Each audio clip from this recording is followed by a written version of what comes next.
Ether.fi says 80% of its assets now sit in non-restaked positions. Ether.fi said on July 10th that 80% of its assets now sit in non-restaked positions, up from 50% a month earlier.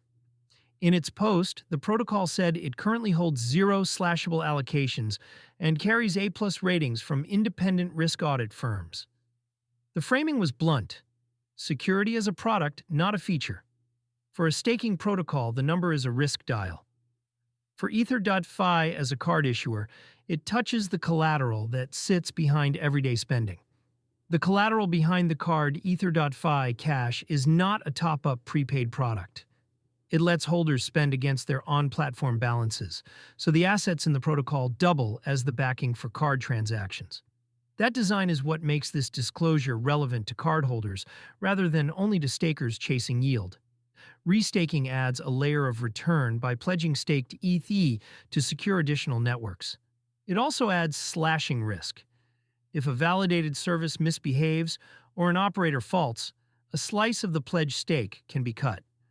Moving assets out of those positions trades some potential upside for a smaller chance of a forced loss on the collateral pool. Cutting slashable allocations to 0, if it holds, removes the most direct path by which a slashing event could impair the assets a cardholder is borrowing against. An incremental move, not a redesign.